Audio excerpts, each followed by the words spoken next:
mbokk yi ñu ngi leen di nuyu di leen ziar li gën a fës ci xibaar yi ngeen indil tey bokk na ci ay taw yoo xam ne dinañ ko nemmeeku ci xaaju réew mi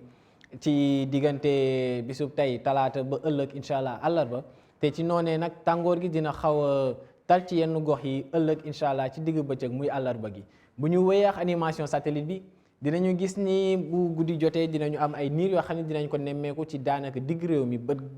boori bëj Saalum laal penk sax ak tuuti boori bët gànnaar muy asamaan soo xam ne dina muuru carrément ci réew mi ci diggante guddi tey jàpp ëllëg waaye tamit dinañu gis ni bisub ëllëg ay niir dinañ ko nemmeeku léeg-léeg ci yenn goxu réew mi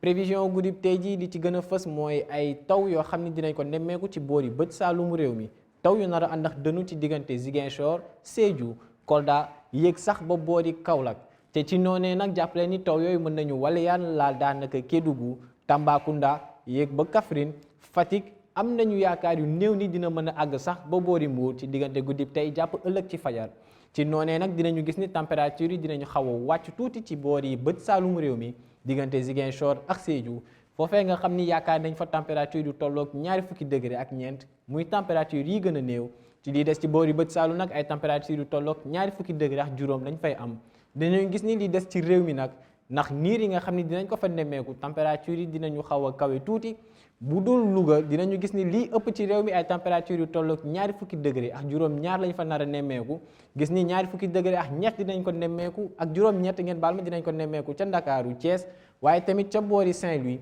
te ci noonee nag diggante Podor ba Bakel dinañ fa nemmeeku tamit ñaari fukki degré ak juróom-ñett Matam moo nar a am température bi gën a kawe incha allah ci guddi tey jii nar a tolloog ñaari fukki degré ak juróom-ñeent buñ demee ba ëllëg incha allah dinañu gis ni température bi gën a kawe dinañu wëy di ko nemmeeku boori Matam mu tolloog ñeent fukki degré ak ñaar te ci noonee nag diggante Podor Linguère ba boori Bakel dinañ fa nemmeeku température yu xaw a kawe lool tolloog ñeent fukki degré boori digg réew mi nag ay température yu xaw a digg doomu lañ fay nemmeeku toll ci diggante ñaari fukki ci fanweeri degré ak ñeent jàpp fanweeri degré ak juróom benn comme ni ngeen koy gisee ca Diourbel ba sax juróom ñaar ca Louga te boori bët Saalumu réew mi ci boori soow réew mi nag diggante Ndakaaru ak Mbuur foofee dañ nar a nemmeeku température yi nga xam ne ñooy gën a néew tolloog fanweeri degré ak ñaar ci wàllum taw nag dinañu gis ni dinañu wéy di ko nemmeeku boori bët Saalumu réew mi diggante Ziguinchor Sédhiou Kolda ba daanaka sax boori Kédougou ay taw yoo xam ne dinañu ànd ak dënnu taw yu mën a laal boori Kaolack Fatick